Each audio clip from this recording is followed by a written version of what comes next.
this up really quick right at the beginning. So welcome everybody. We're going to start with land development from Joe. Well, we're on the traditional land of our First Nations people, and many of these people live and work here still to this day. And we acknowledge the Canadian treaties with our First Nations people, and we recognize that our great standard of living has a lot to do with our friendship and our working together with all of Canada's First Nations people. Can I get a motion to approve and accept the agenda as presented? Karen? And same with the previous minutes. And Karen. So before we go on to the heritage conversation district stuff, like survey detail, I think that's we have. No. Rachel, do you want to do some introductions? Sure. I just wanted to, I'm excited to have both Tammy Payne and James Nelson sitting here. Before I pass the mic to them, so to speak, I just wanted to kind of remind everybody this is our board meeting. So just because we're under the municipal act, the way things work, because I know I'm very grateful too to have so many of our members and business owners and property owners here. So thank you for me. It's really nice to see the engagement and really appreciate that. Because it is a board meeting, Josh is our chair. Maybe we should do quick intros. Maybe that would help everybody in attendance. Sorry, Josh, just to spring that on you. So Josh is our chair, and through Josh, under the municipal act, dictates who gets to speak when and where. Usually the board members are given priority. And then if there is time allowance, then other members are allowed at the chair's discretion is how it's written in our municipal act. Sorry for just randomly springing on intros to you there, Josh. Hi. Let me go down. Sure, go. Joe Fratelli, Fratelli Furniture, downtown St. Catharines. Hi, my name is Steve Bedford. I'm a community planner and representing used to be Hewis Williams, and now it's still Hewis Williams on Church Street. I'm Charlie Cash, and I'm a developer here in Seattle. I guess. I'm James Nielsen. I'm the senior project manager at the city of St. Catharines, and I'm also acting heritage planner. Good afternoon, everyone. Thanks for having us. I'm Tammy Kate. I'm the Director of Planning and Building Services for the City of St. Catharines. Councilor Ronald McPherson, St. Patrick's Ward. Karen Orlandi, I represent Tony's Fish Market across the street and happen to live in this glorious building for most of my life. Warren Karen, Earl Shoe and Luggage Repair, downtown St. Catharines. Hi, I'm Amy Morrison, and I'm one of the co-owners of the boot shop downtown St. Catharines, OG. I'm Neil Andrushich. I'm here on behalf of Frontier Barbers and also owner of Magna Food Tours and Senior Co-Built. I'm Jen McKenna. I'm from Wichita. All right, I guess I have different board members have been sending questions to ask, so I can just ask. We have made it clear, filter down all questions with any of this. Yeah, I'm just going to throw a few things your way to get us started. I want to give you guys the most opportunity to speak because you can talk to each other ad nauseum. We'll do so promptly. Then just when we're done, I'm going to open up questions to the board. Additional stuff in your book. So while undoubtedly we all want to protect our properties, we want to encourage beautification, we do have some concerns about the heritage district itself. Want to know a little bit more what it looks like, what benefits it practically and specifically provides, and how it relates to itself. So started off, the province gave a 2-year extension on addressing heritage properties. Why is the previous method of assigning heritage insufficient that a blanket system would be warranted now? I would hate to think that expediency is being done at the expense of thoroughness, especially on properties that could really, there are our livelihoods for what we do. So why would not proceed with the existing system and proceed to an individual, like not going with the individual designation itself? Yeah, so first of all, thanks for having me. And as much as we have a short amount of time to have these conversations, like I fully expect that this is going to be like one of many conversations we're going to have. So if we don't get into questions or if you need me to expand on something, we're going to have a lot more of these. So, and I fully expect that that's going to happen. So I'll do my best though. So essentially what happened was the province, a couple years ago, basically sprung on us changes to the Heritage Act. We weren't anticipating them. The system that we had in place at the time of just listing properties in the downtown was working quite well. Listing essentially just means that you can't demolish without city approval, essentially. And so that was working well, and people were able to do alterations to their buildings, and we weren't seeing, applications for demolition, so, there wasn't really any concern. The legislation that was passed essentially put in a timeline of 2 years to designate all of those properties that are on your register. So we had 100 downtown, which is a lot. To tackle those individually would take a lot of resources. And so essentially we have one heritage planner, which was myself for the last couple of years. For me to do that along with my other role of, the day-to-day responsibilities of my job, because we have about 1,000 heritage properties in the city. So I'm already very busy, but to also then have to tackle 100 properties would have been near impossible. Even if we were to hire people to come in, a large group, the cost of that, the ability to do that in an efficient manner would have been challenging. Designating properties individually is time consuming. At best, you're looking, if you can do one a month, great, like that's pretty good. But if we're talking 100 properties, to meet that 2-year deadline would have been almost impossible. It would have been a really challenging endeavor. And from a taxpayer point of view, it would have been costly because we would have to bring in more staff. They would have had to, they would have been on board for 2 years. The number of staff we would have needed, we would have to figure that out. So the most efficient means of doing this type of work, and this is what's happening elsewhere in the province as far as I'm aware, I know there's some other communities that are doing heritage districts, is basically, do a heritage district where you can look at the cultural heritage value of, the entire downtown. Does it merit, heritage status under the Heritage Act? And you can do community consultation and talk about what does the community want? What do they value? Is this important to the community? And so this is kind of the most democratic way of doing it. Trying to do things piecemeal one by one, really challenging, really time consuming. It's not the best use of tax dollars. And we thought that this would be the best means of being able to address those timelines that were really strict. So we were lucky that they extended it by another 2 years. That gave us a little bit more time. But at the same time, it doesn't allow us to extend this study 2 years, because if this study doesn't work out, where, if everybody decides, a heritage district isn't right for us, we need to figure out, okay, what's plan B, right? So then it means maybe we have to look at the most important buildings in our downtown and say, okay, we're going to try to individually designate those for the property owners to figure that out.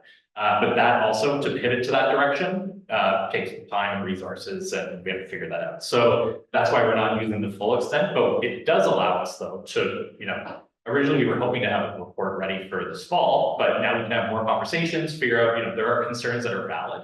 That we need to be able to address. And so, we're looking now to have a staff report, hopefully, in the new year. But really we want to use this time to make sure that more people are on board, or at least understand what it means, right? And try to find something that's palatable for everybody. So I hope that makes sense in terms of why we took this direction. It really was about efficiency and making sure that we were responsible. If I may, Yeah. through the chair, one of the important questions that you would ask is, what does this mean as a blanket? And I think quite often people think of heritage conservation districts as a blanket bubble wrap, or a blanket must stay the way that it is for the next 100 years or so. And nothing can be further from the truth. And I really appreciate what James has said in terms of this is a study, and we are doing that consultation to better understand what the downtown property owners value most about why you invested in downtown. You didn't buy an older heritage building because you wanted to knock it down and build new. You bought into it because you loved the vision and the potential that it had. So how can we really narrow in on those values and principles that are important to the downtown, that tell the downtown story, and then help make us be progressive in the future? So that's what the study is really looking at. It's not a trigger or a mechanism for us to hold things in the past. Nothing's further from the truth. So we're very grateful that you continue to reach out for conversations and questions.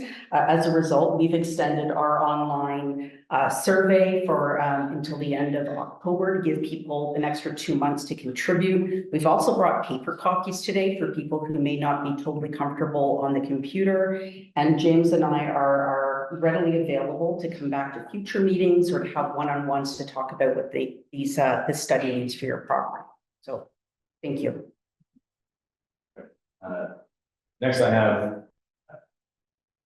So it speaks more to like city responsibility in regards to the study itself, like Chris on. So a good example we have is there's 40 existing things in the downtown core which are within the city's power to resolve. For example, very simple one, the plaque down by the anchors. They have been, they should be very well meeting, spoke the history of the town, but they've fallen into such disrepair and fading that many of them have been unreadable for 5 years. They're just so sun damaged. What's behind them could be make believe. But without a specific background from the populace, it doesn't seem any responsible for their upkeep. Would a blanket heritage district place any additional binding responsibilities on the city that would keep it in better repair beyond the responsibility of private properties? In other, okay. Yeah, so it's interesting, I don't know, so the specific signs you're talking about, I don't know them well enough to know if they've been replaced, but I know that throughout the downtown, some of you have probably seen that there are a lot of plaques that have been replaced recently, our tourism and economic development department has replaced them. I don't know if that particular one was addressed, but it is something like they are being refreshed, and I don't know if they're being done in a phased way or not, but essentially they are done. I'll bring that one up though to our economic development department and find out what's going on there, because especially for a location like that, like that's the entrance to the downtown, right? And if somebody is trying to, enter the downtown and see the sign like that and says, I can't even read it, like that's a problem, right? So I'll take that back and see what's going on there. It's more about binding responsibilities on cities in regards to heritage district areas. What responsibility did they take on more, like what are they bound to? I wouldn't say that we're bound to anything other than upholding the district. So making sure that the regulations and the guidelines, everything that are in the district plan are followed. We obviously would then have a responsibility to work with property owners to be able to find solutions with them if, depending on what's going on and what they're proposing to do. What is nice though about something like if you have a heritage district in place, it allows us to focus a lot more closely on things like signage and plaques, and we can then, say, this is a heritage district, we need to make sure that all these things are up to date and that they're in good condition. Not to say that we shouldn't already be doing that, but it does just, like I said, extra layer of emphasis. So that's what I would say. I don't know if maybe you want to add there. I think there's also themes with other city departments as well. So not just through the chair, not so much just through signage, but we have partnerships with the museum. As we do the work on the Civic Square project, there's going to be stories that are told through that space. Depending on what happens with the courthouse in the future, there's going to be a way that we can, link that space back to the public realm. So it really, this study helps us. The study will help inform future efforts in this regard as well, because we'll understand more from the community what the stories are that are most important to be told. And then we can work with community groups or our museum and culture groups and some of our volunteer groups to better tell those stories. So we have been working on replacing some of those plaques and signage. I understand there's more work to be done. And that can be a future project that comes out of this as a recommendation or even just informing that work. Does the study itself be much about individual designation, or is it responding to individual designation in the study itself, or is it only covering the concept of doing the district? It's only covering the concept of the district, yeah. So it's a study to determine whether or not the district or the study area. Essentially, it doesn't mean that if there was hypothetically a heritage district in place, that study area would be the exact boundary. What it is, but we purposely casted a wide net to be able to study as many properties as possible, because we do have a rather big downtown, and there are pockets throughout the downtown where we know there were a lot of listed properties, and so we wanted to make sure that those were all covered within the study. So yeah. In this case, it's going to come up because you brought up resources, and that study may respond to it. It's actually come up with creation next. So it's building decaying properties. The study itself did mention a lot of issues about buildings not being best repaired, but it didn't necessarily specify tools that we come out of the study, like we could get, we could possibly get. So there are many older buildings in our downtown that aren't facing the risk of redevelopment, but more facing the issue of decay or neglect. Obviously, these rules have been effective at keeping this degradation at bay.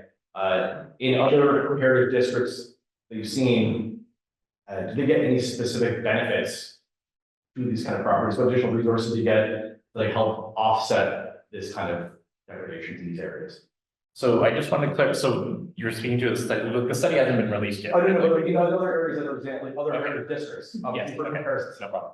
So essentially, I mean, the city right now has a grant program in place we fully anticipate that, we have two grant programs, essentially. We have a heritage grant program, which a lot of private, residential property owners have typically take advantage of. And we also have a facade improvement program, where there is a top up if you're a heritage property.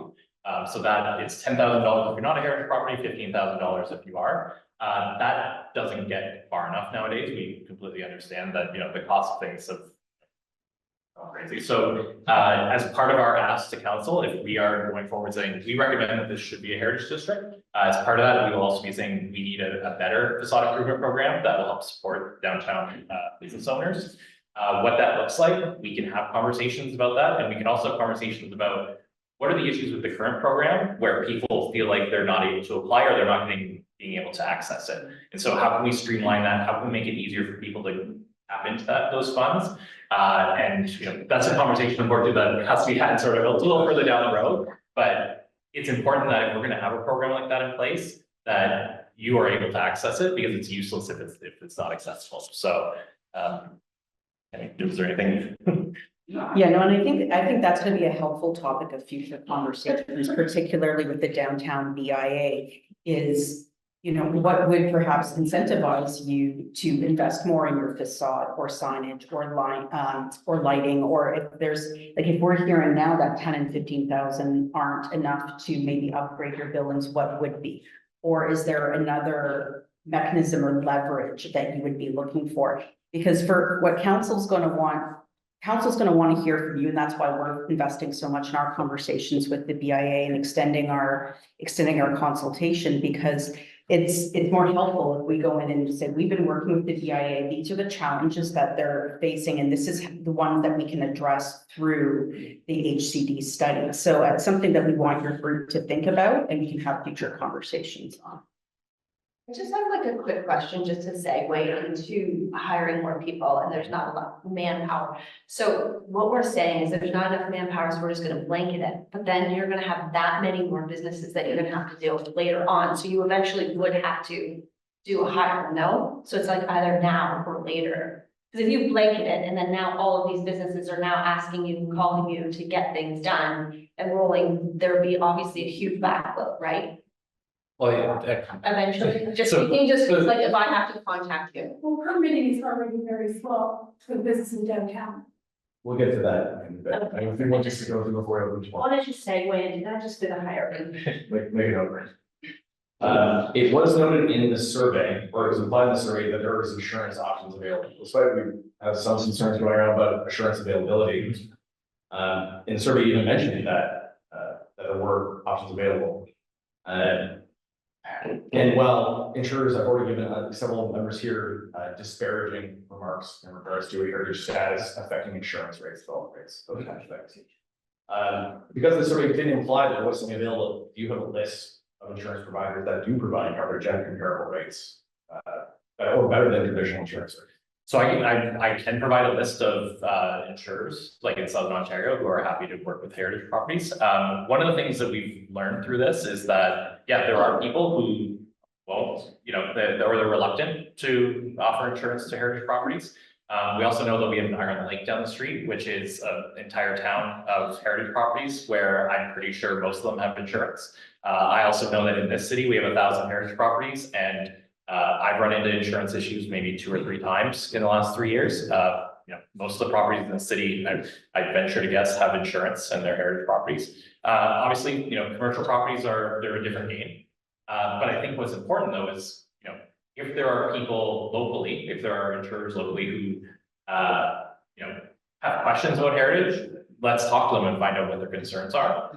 Because I think what typically happens in my experience, and I've been doing this for almost 15 years, is that people think when they hear heritage, oh, if this building were to be burnt down, we need to, build it brick by brick and make it look exactly as it did. And that's simply not the case. Like, we have no intention of ever doing that. I don't know if municipality that would. And so once you start saying things like that, all of a sudden they start to ease off and they're like, oh, okay, it's not quite, the concerns aren't quite there. We've provided letters to property owners in the past as well to outline what the city's expectations are. And those seem to be successful. We haven't been told that they haven't been successful, so that's good. But we're also learning, and I'm sure a question about finance is going to come up, I bet. But to anticipate that question, we heard that, one of the local credit unions said, we do not, finance heritage properties. And I saw that email and I thought, that's odd, because I've been doing this for a long time, working on both the public and private sector, and I've never heard that before.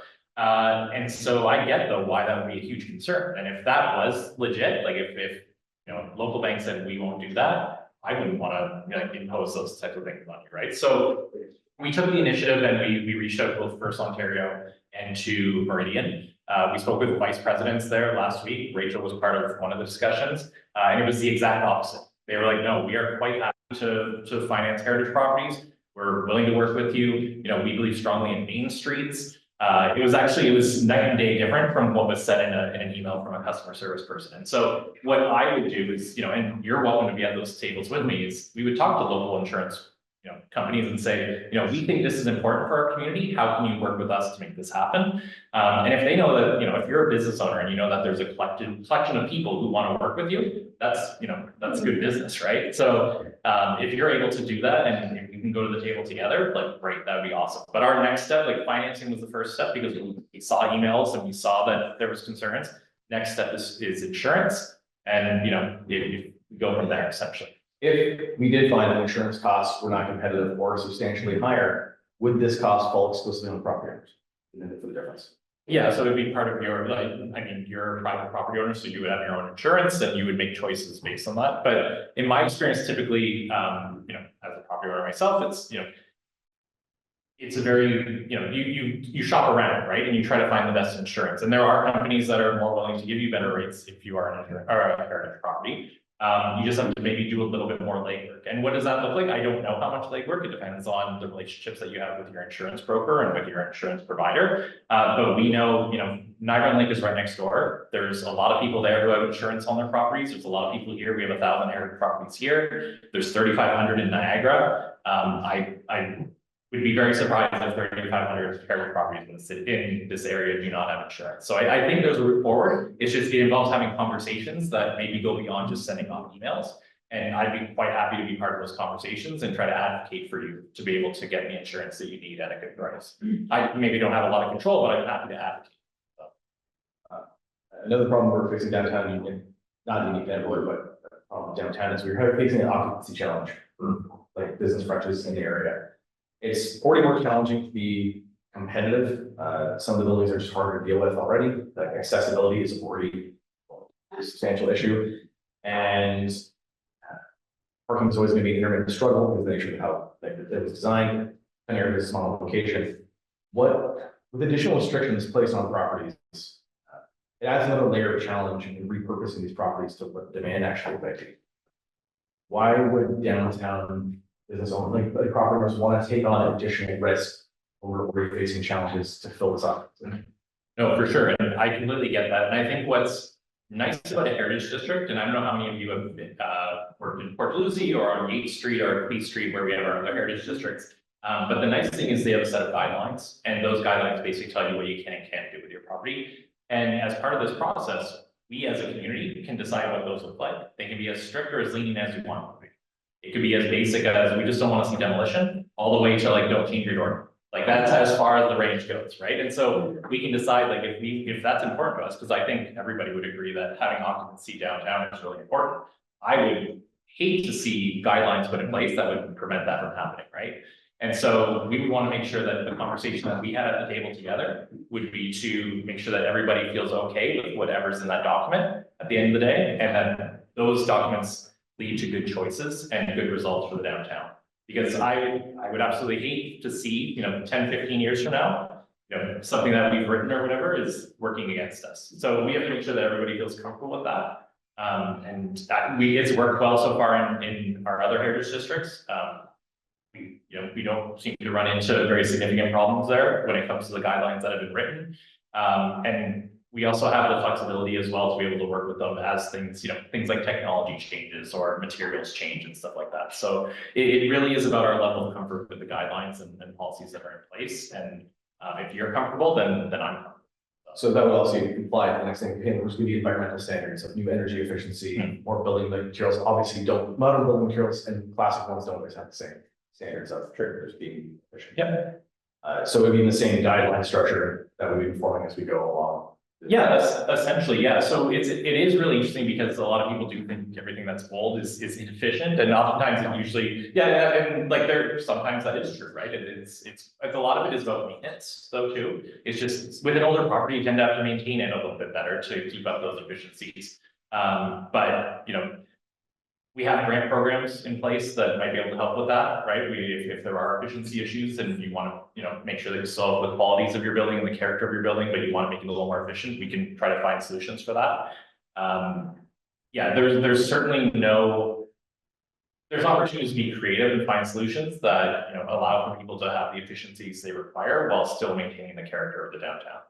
If, I mean, the study's proceeding, and based on what the study informs, you know, whether which way we go, district or not, and then we're creating these guidelines. What is the process for us to inform our point of view on the study, aside from here? What other tools are available to us? Yeah, so we did one survey already that came out in the spring.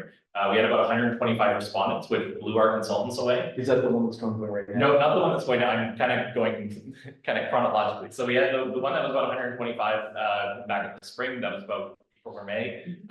Blue Art Consultants served the amount of people who responded. They had never seen that many responses before, so that was great. We also had an open house where I met some of you there, and we had good discussions there. So that was really good, and that was really well attended. I think we had about 75 people or so that came to that event. Coming out of, you know, all the discussions I've been hearing and the things that it's like, okay, we still need to tap into the business owners and the property owners a little bit better. And that's what this is a response to, and the current survey that's in place is to try to find out, okay, what are people's concerns? Are there certain things that help alleviate those concerns? And if they are we able to tap into those and find solutions for those? But essentially it's, you know, it's trying to get as much feedback as possible. I've had a number of one-on-one conversations with people around this table, and I'm happy to have more of them as well. And Rachel and I chat quite regularly, so we keep each other up to date on how things are going. But yeah, there's a lot of opportunities for consultation, and I want to have more conversations with everybody. So yeah. I guess in regards to, I guess it comes down to more like bureaucratic expediencies the next thing I want to talk to you about. Everyone here can think of struggles when getting different city departments to communicate with each other. To the best of my knowledge, I'm not sure building still doesn't have in place a system where one building inspector can't rule the next, or be bound by previous decisions, or you know, get guarantees on facade improvement grants, just because we're dealing with so many different like players at the same time. Sure. But when you add fire to the mix, they make things even more of a struggle. They won't meet up at the same time as building. So you're adding another department to this complexity. They don't want to deal with you. They don't want to deal with each other. They have to only go through you. You have to play a proxy game. And it's harder and harder for small businesses that are not corporations. We don't have infinite resources to play this game forever. Yep. Give them money for jobs on redrawing for architects. Yeah. But we're forced to play this game of appeasing too many people with no central focus to guide us through this process. How would we benefit by adding another layer to this perpetually complicated game like this? Which gets almost to be point draconian. Would Heritage have any powers to cut through this in other samples to avoid a lot of issues? Anyway. Well, let Tammy kind of tackle some of the things that I So, thank you. So through the chair, first off, Heritage isn't, it's not going to circumvent you around things that require building permits or planning act. It doesn't supersede those things. I have been listening. I've been meeting quite often with members of the building community, both at the consultants and the builder level, to understand these issues. I agree, there's certainly a siloed impact, particularly when it comes to, you've got a fire department that's responsible for the fire code, you've got a building department that's responsible for the building code, and then you've got a planning department that's responsible for the planning act. So yes, there are three groups that you're typically dealing with when you're doing physical changes at a building that all have different perspectives that seemingly tie into one another. And I agree that particularly for business owners like yourself, that's not for most of you in the room, not everybody, but most of you in the room, that's not what your area of expertise is, and there certainly is a need for better guidance there. We are working internally on that. We have spent quite a lot of, we did receive some grants from the provincial government and have done some work around business process mapping and some improvements around technology and training and staffing. So there is a strategy that we are working on to be more responsive. Are we there yet? Absolutely not. But the commitment that you hear from myself and James and our chief building official, John Lane, who's been here to also talk to you about issues in the downtown, like accessibility and others, is we are listening. We are listening to understand so that we can make the changes that are necessary. We also have our small business center and EdDev, who quite often act as a first point of contact as well. And we have hired a development expediter who helps people find their way through more complex projects if they feel that they've hit a roadblock. So we have more work to do, but we certainly have started on a foundation of trying to be more responsive to our customers' needs. And sorry, I didn't interrupt. Go ahead. I was just going to expand on that a little bit from more of the heritage specific perspective. A couple things. One is in the last year or so, we've completely revamped our heritage approvals process. We now have delegated authority to be able to approve a lot of things without having to go to the heritage committee. I went on vacation earlier this month, and before that, I think we approved a heritage permit in like a day. So like, I don't know what else you can do at City Hall in a day, to be honest, but like we can do that. And so, you know, we can essentially, you know, if there are if there's a sense of urgency that's required, we can, you know, we can address that and we can make sure that we're on top of those things. One of the nice things about being a heritage planner is, you know, essentially I have 1,000 people who know that they can get in touch with me and I can help solve their problems. And so sometimes people do just reach out to me and say like, I know you at City Hall, I've had a good experience with you. Can you put me in touch with whoever it is I need to get in touch with? And that just helps, you know, get the ball rolling. And we have good customer service staff. I mean, our citizens first people are really good, but sometimes just having, you know, people know who I am and they know my face and whatnot. And so it helps to be able to just, you know, I can provide that service, right? So to, you know, the people in the downtown, I would view it as the same thing. If you're a heritage property in the downtown and you need help with something, get in touch with me and I can help you out with that, right? Then the final thing that I would say is the guidelines that would potentially be in place would be what dictates sort of what the level of oversight would be. So, you know, it could be as lenient or as strict as we want it to be. And we can also determine what is the approval process for that. So are there certain types of alterations where it's like, you don't need to talk at all, right? Or are there, you know, or do we want to go over where there is more control? That we can talk about that, like that, those are the types of things that we can design and figure that out. It really can go, you know, any which way. And I think for a downtown, especially one that, you know, needs to be dynamic and, you know, is, you know, needs to be able to, we need to be responsive, right? And if I'm dragging my feet and you're having trouble getting approvals and you missed the summer because, you know, you were waiting for me to get approvals and now your business is struggling, like that's that. Like, and I don't think anybody at City Hall would want to be, causing that, and I personally don't. So try our best to provide good customer service, and I think from a heritage perspective, we are. So before I move up to the rest of the board, and most of my questions are for clarity. One thing that keeps coming up with the expansion of heritage district is one of private property rights. I quote, if the city wants to tell me what to do with my property, they can buy it off me. We've probably heard from the round table a bunch of times. There's a legitimate concern about property owners of a municipality or government expanding authority over what they've chosen to invest in. What would you say to their concern? Yeah, I can start. So first of all, I think the misconception is in the question. We are not telling anybody what to do with their property. We are coming to you, asking you what you value most about the downtown and the buildings that you invested in, so that we can keep that as a theme going forward. Like you've heard from James multiple times today, we're only at the study stage. We haven't even gotten to the guidelines, and the guidelines are going to be help informed by those community conversations that we're having on how strict or how lenient do we want to be, and what are those aspects that we want to preserve. I think if you take a walk through any of our other HCDs, you'll see a very eclectic mix of new, old, modern, mid-century, there's no oversight or control that has forced that or prevented that. So I think that's what people really need to understand is they hear HCD and they fear that it means bubble wrap, and that's not true at all. As we're trying to really understand and appreciate and commemorate what the true values are that people appreciate and chose to invest in these areas. Since 2007, 2008, the city has invested over 220 million in the downtown through the PAC, through the Meridian Center, through the streetscape works along St. Paul and James Street. Like that has been an investment as well in the future of downtown. So what we're saying, we're in it for the long haul, but we don't want to be the only ones dictating that vision. We want to hear what's important from those who have invested within it. And how can we capture that is through a guideline document. Guidelines are also flexible. And say one of you are considering a major redevelopment of your property, again, on the outside, you work with our heritage planner, you look at the guidelines, and we go from there. We've always been, it's a very pragmatic approach we've taken to heritage in the past. And it's by all means does not mean that we're cementing what's there now in perpetuity. So thank you for that. It's not at all an attack on property rights. It's, we've got a building code, we've got a planning act, we've got a heritage act.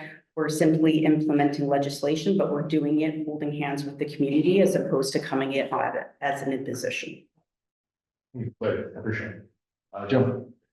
A couple of questions that I think are brief answers. We're finding, it would be easy to imagine, James, I appreciate the time we had together. Probably the board members are the most informed in the downtown stakeholders.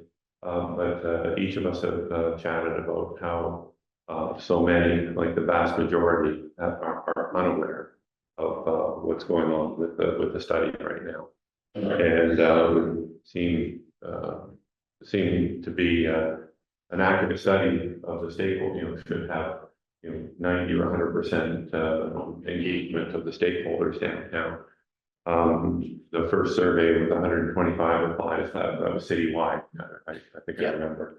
And then the respondents to the current survey, how many responses have come into the city so I think far? last I think we were at 35, which is pretty good. From the stakeholders, so about 550 members of the BIA would be potentially impacted. And then further, because I think that we talked about the area is about 2.5 times the size of our BIA that you're looking at. The study we talked about is focused specifically on Heritage District. If, for example, our board found that it was likely to be too onerous on our members to have a district unilaterally imposed on them, be it small or large. If our board found that it wasn't a viable option for our members, is there opportunity within the study to pivot towards the next best option of individual designations within the study? Yeah, so going back to the consultation, so we tried our best to get out to as many people as possible. I mean, like I said, our consultants, when I told them at first that we had 60 respondents, they were like, wow, that's a lot. They've done projects across Southern Ontario and they had never seen that much. And then when a few weeks later, I told them actually we're at 125 now, they were blown away. So unfortunately, we can't force people to reach out to us and give us responses. But we've tried our best, whether through our social media, through Rachel's been a good help in terms of disseminating information. And I don't know how many people that read their emails and whatnot, but at the same time, trying our best to get the word out. I don't know if everybody saw that there was an article in the Standard last week about this. So we're trying our best to get the word out and get as much input as possible. If there are other things you think we could do, by all means, let me know. I'm happy to try them. I don't know.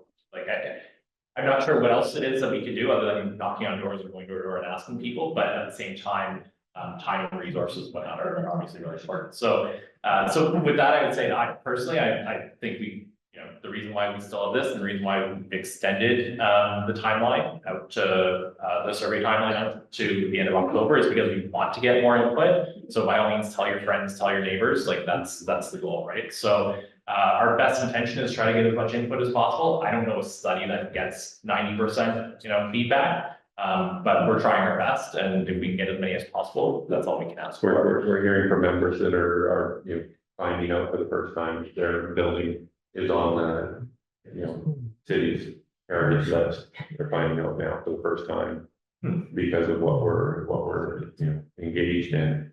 But if, again, if our board deemed that, you know, not a very good option for our members. Yeah. To be exposed to any sort of district, large or small. Yeah. Could the study pivot a little bit towards individual designations? So unfortunately, the way the study works, it wouldn't be able to pivot as I think what you're thinking in terms of just like, you know, complete 180, let's just focus on individual designations. The study has to play itself out. And to be honest, most of the work in terms of the actual field work is pretty much complete. A large part of our job now is the stuff like the consultation, and it's things like reaching out to the finance community and insurance community and trying to figure out if those issues are actually big issues or if we're able to solve them or not. So because you know, you release an RFP, you have a consultant who's doing the work, they have a contract, they're expected to do certain work, and they will provide that service. You know, changing that is impossible. In terms of where we go after, if council decides not to go with the study, we would have to talk internally about what that looks like and what that ask might be to council in terms of what the next step would be. We're not at that point right now to figure that out, but essentially that's what we're dealing with. It's not easy to just, you know, steer the ship in a completely different direction because of what's already in place. So it doesn't mean that it's a done deal. It just means that the study itself is going to go to completion. And through the chair, if I can just confirm as well, we don't unilaterally put properties on the heritage registry. We inform and we work with the property owners ahead of time before it even goes to council. So there, at least I can say in the past 5.5 years, there should have been no instances of someone not being aware that they're on that list. Yeah, we send letters to every property owner that's been added, and I think we added about 50 to 75 over the last 5 years, and every single person would have received a letter from us saying what was happening. So, and I know that people receive them because I would get phone calls saying, "What is this?"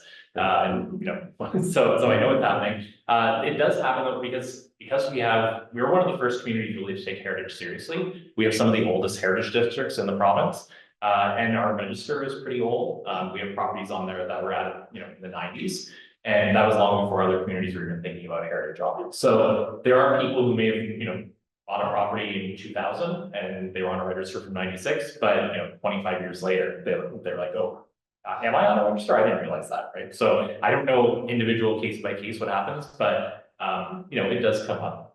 But if there are people that have questions that you're hearing about and they're like, oh, I haven't heard anything about this, put them in touch with me. I'm happy to give them an update or send them to our website. There's lots of information there. But I want to make sure, you know, when we bring this to council, that people are as informed as possible and have heard everything, right? So. And I can just confirm that prior to Tammy's arrival and James' arrival as the chair, one of the co-chairs of the Heritage Committee, anyone who was put on the registry received a letter from the city. And I can guarantee that because I also heard from them as the chair. Okay. So. All right, I'm just gonna go clockwise, see if anybody has questions. Stevie, go I don't have any questions. I just, a couple of thoughts. So in terms of the study that you're doing now, I would suspect that it's an evaluation of the downtown as a whole. It will have identified some buildings that have more significant heritage attributes than others. Yes. So I would think the pivot, should if they want to do it, would have already identified buildings that may have more potential for designation, and you could take that list. Yes. And start that process. Yes. Yeah, that's correct. Yeah, so we'd be able to, one of the nice things about this study is that literally there were people walking around the downtown documenting every single building in the downtown, basically taking a snapshot of the downtown, which we had never really had before. So all that data is going to be useful, you know, even beyond this project. But yeah, they will be looking at it from a cultural heritage perspective in terms of how they might meet the criteria for designation. Because there are requirements under the Heritage Act that a property, that 25% of the properties in your heritage district have to meet the criteria for designation.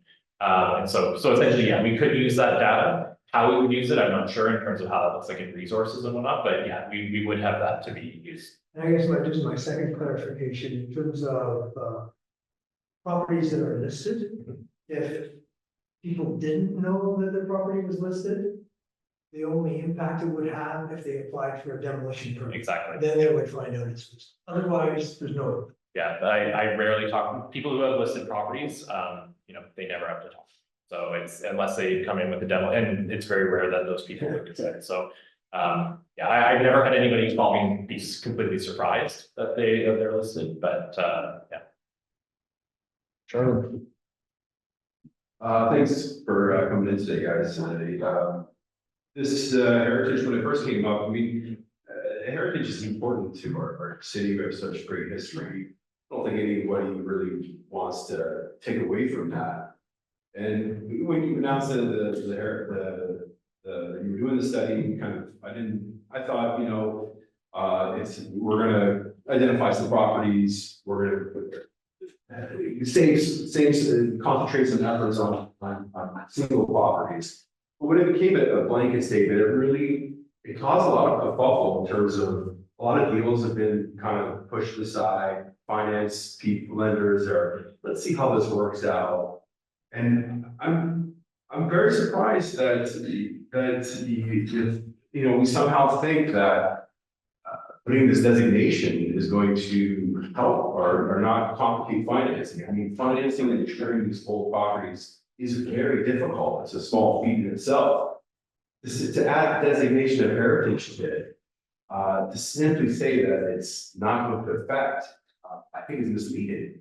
You used the word myth on your questionnaire, and it kind of really stuck with me because to say that is such an overwhelmingly confident way to say that. Do you have any proof, or are you speaking to experts, or is there anyone that can educate me on how? Because I do have a couple properties on your list already, and we don't plan to tear them down, but we may plan to do some stuff in the future. And I want to be able to access the same loans that other buildings that are not on the list are. Mm-hmm. And to simply say that you sat with a Meridian VP or whoever you sat with, is saying that it won't affect it. I mean, they'll lend me the money, but whether the interest rate will make business sense. Because at the end of the day, the development side is a business and it needs to make sense. I mean, I want a beautiful downtown. I want us to have all these things that we're talking about, but if there isn't a root to it, it's just discussion. So, what do you say to that? I mean, what sort of professional influence or quotes do you have?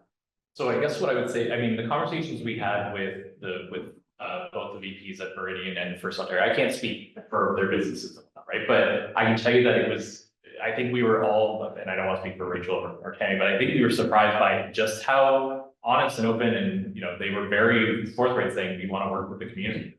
That's what I took out of the conversation. Both people that we chatted with said we're happy to come and chat with the board and chat with people and figure out, answer these questions in a better way than I would be able to. And maybe that's the next step. Maybe Would you be open to that? Because that would be a great exercise. I'd love to take a few of my properties that are on this list. Yeah. And let's go hunt. We'll talk to some banks and we'll talk to some insurance companies. So that will squash it right away. And I think, it's a very important piece because you're using this as a backbone. The questionnaire is designed like that, where it leads people down to believe that this is not going to cause waste. And it's already caused waste, you're just discussing it. You're stopping deals where we're not moving forward on things just by discussing it. You haven't even got to the report side. So that's the first part. The second part is that we're spending $250K on this, which, I mean, I don't know what the leadership or councilors state that we need to spend money. The outside is on fire by the old mayor's admission. And we have a lot of pretty challenging things that are going on that are preventing us from developing, that are preventing us from moving business forward. The street is lined with people suffering, not only on the street, but the ones that are also paying the taxes. It's very surprising to me that the leadership in the city believes that this is a priority right now. And that, I think, is thank you for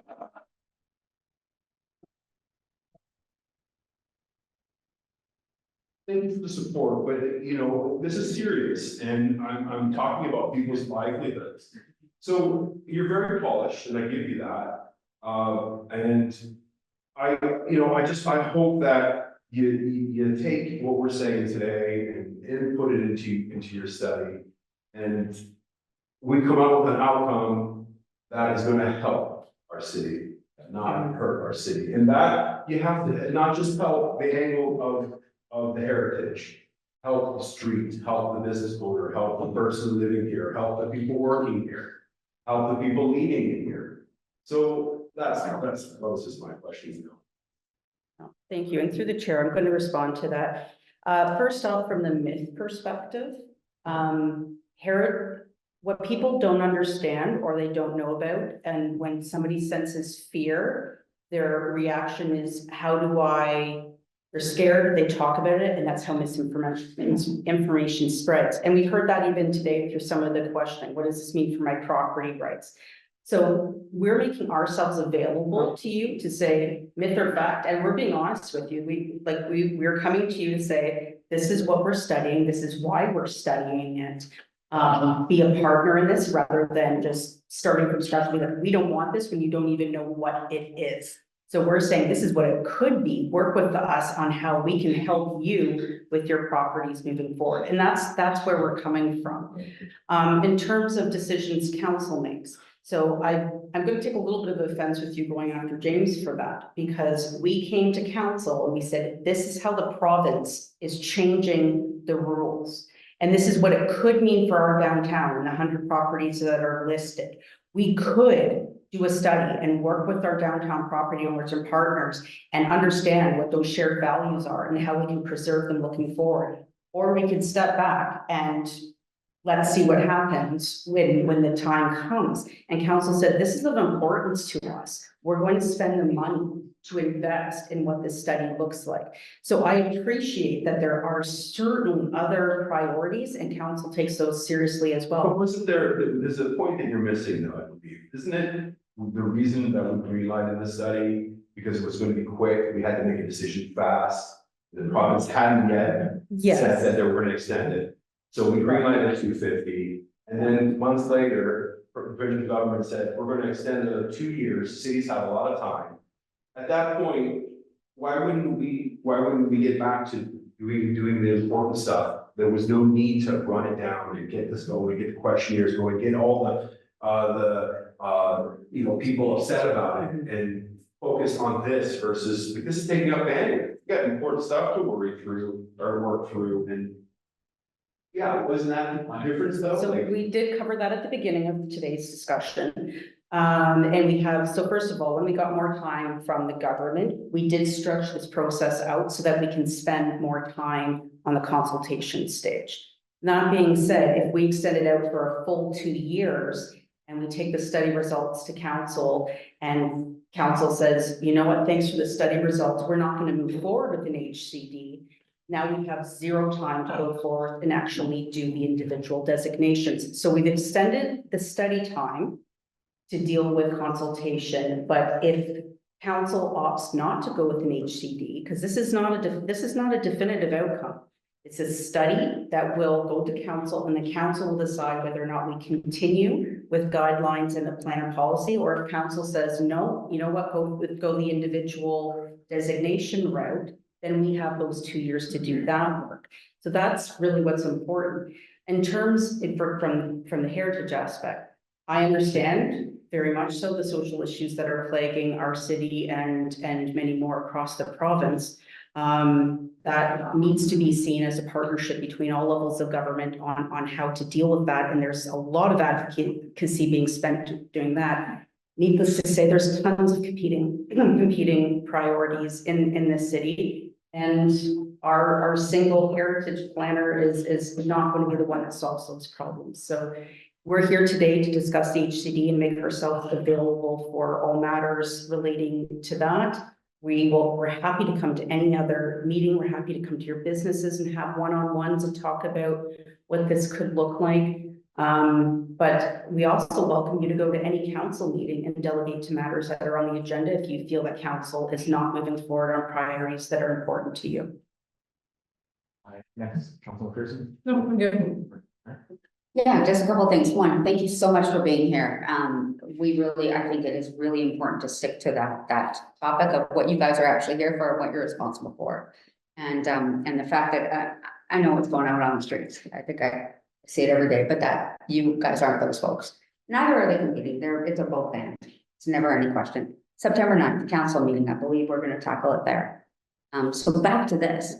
What I love is I appreciate the fact that, and I think when I was asking the executive at the executive level, if the Downtown Business Association has a place to advocate for insurance and for financing, that as a group, can we actually lobby insurance agencies and I love the fact that you've done some of that preliminary work. I think what I'm hearing from you, Chardon, if this makes sense, you take a blanket of 10 to 12 properties and you say, okay, if I was going to get financing, if I'm going to get insurance, let's go to the top 3, 4, or 5, and let's have those conversations with you folks. Chardon, I think you'd be fantastic so that you can negotiate this in advance, because you're right. When we were doing the visioning piece of the Downtown Business Association, one of the key factors that came up all the time, other than safety, which of course, but even more important than that was the heritage aspect and the cultural aspect of this downtown, to make sure that it is a place to come and spend your money in businesses. It is a place to come, and that is a huge factor that we need to negotiate into. I want to ask a question about guidelines, and I'm just going to make these up, but because you said they're not made up yet. And I think that's a fact. If you said any building that was built after the year 1972 doesn't affect, this legislation doesn't affect it, or these guidelines don't affect it. Like, is that the kind of guidelines that we're looking at? If this place is around timing, so that many of the properties that we're talking about within the historical district that are not actually historical relevance won't be affected by these guidelines. Is that what I'm hearing? Yeah, so typically the way that works is our consultants, when they're doing that inventory of the downtown, they're determining which buildings should potentially be contributing to the cultural heritage value of the district and which ones should. So you could have, it could be as basic as a date, if you want to, like Port Dalhousie is 1950. And so, there's a date there, sometimes you end up with properties that are 1948, 49, and then you're like, oh, this is so you'd like to have something with a little more meat to it than just that. But at the same time, we can determine, at the end of the day, what properties are contributing, which ones aren't, and what are the rules for both of them. And so you could say they're, for non-contributing buildings, the rules are very lenient. You can do what you want. So as you don't need opposed to talk to me. maybe I think in a visual idea, instead of it being more of a blanket, it's more like a sieve. Right? That's actually very able to actually filter out the properties that actually are really appropriate. But instead of having to examine each one, all of these buildings specifically, you're going, this is the sieve that we're going to use to make decisions. That helps me understand this a little bit better. And like you said, we are still in the study stage. We are not at a place where we're making a decision which way to go, and it's not our decision to make. It's our decision to have input. Yeah, and I think just to sort of expand on that, it's Chardon, you were talking about developers and their concerns and whatnot, and we know that the downtown is where development is going to happen, right? Like in the very near future, there's going to be more development here. And I've had conversations, people, developers have called and said, what's going on with this heritage district? I tell them, we still want to see your tower, and they're like, great, and that's it. They go away and then they're happy. And that's they once they actually have the conversation, it sounds like the people that you've chatted with haven't had conversations with me about what it means potentially for their business deal. And I don't know who you're chatting with and what their properties are, and every property is different, and that's fair. I don't think, we're not even going that far, James. It's tough right now, very tough. And we're barely making it work. There's like, nobody's tearing down buildings in the city and building right now. There's 100 acres of lots available, ready to go. Yeah. You know, like, it doesn't make financial sense to even do what we're worried about. We can sit and do the business plan. You know, like, nobody is gonna tear down a heritage building to build a high rise. The development doesn't make sense right now. That's why you have developments that are queued that are not moving. So it seems like we're worried about something that isn't really a problem yet, but let's, you know, the reason why I wanted to talk to you today is because not so much I'm against what you're doing, I'm against what you're doing to the community. Everybody's all up in arms, like, there's enough that we're worried about. So that's the piece that I was trying to communicate. I wasn't trying to. No, And you were the process. Yeah, so I think what's important to remember is, yeah, right now, you know, there's things like interest rates that are dictating things. There's, you know, there's lots of stuff that's going on in terms of, and this is a province-wide problem, right? Like, building is kind of stopped. That's not always going to be the case, though. You know, 5 years, 10 years from now, the economics might be right for somebody to buy a row of St. Paul Street and knock it down and build a condo, right? And so that's what this is anticipating, whether it happens tomorrow or it happens 5 years from now or 10 years from now. You know, that's a realistic, legit scenario that could happen, and this would anticipate that. Could it help the situation if we change narrative a little bit and said, we're gonna work on incentivizing this process to make the community better? We're going to work and some, you know, Ms. Katay, Director Katay, you brought up funding. There's extra funds that are coming around. Why don't we lead with a little bit of that and say, hey guys, don't worry, we got the back of our community. Not only are we gonna preserve heritage, but we're gonna give you the money, we're gonna support you, we're gonna figure out the permit process and all the worries that you have, we're gonna figure it out. That's a way better sale than, oh man, if your building looks like on the list, let's put your list on there too. And, oh man, I got a letter of rank on the list. Hey, Sharp, did you get a list? Oh yeah, and then it turns into what we have now. And there's a lot of people, I've talked to these beautiful people so much in the last month, and we're all not running our businesses, we're talking about you.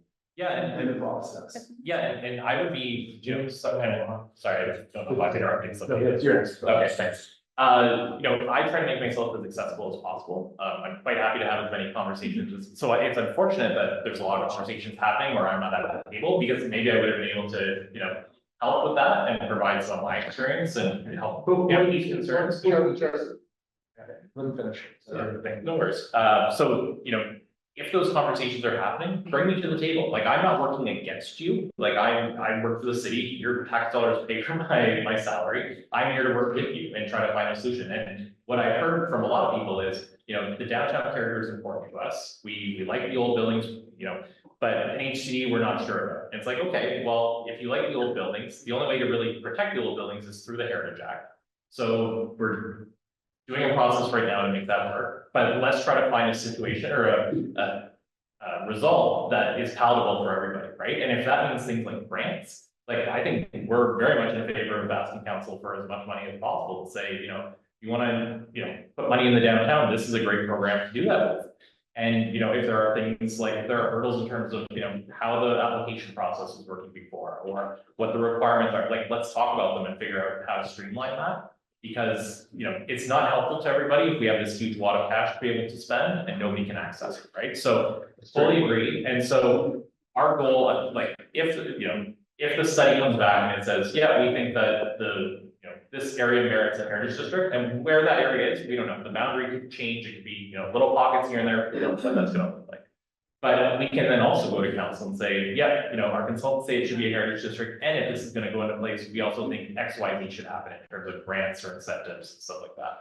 So we fully expect that that's gonna be our ask, because I think that's really important, and I think that's a really good, you know, if you're going to trust the city to, you know, implement this program, you need to have some incentive, and I think that, you know, if this type of program is good enough for you and it works for your property owners here, then great, and I think council would love to hear that. So. Well, do you have anything? Allow me to take it. You know what, guys? This is a very painful discussion. This really is. I've been downtown since 1987. Insurance tells me bad decision. Real estate tells them it's a bad decision. I don't think banks normally as much anymore. Bad decision. We gotta look at all these tests. Don Blanchard. We're hoping to tell a story of his pains, heritage. This is very concerning. Very disappointing. You know why? We spend a lot of time on some.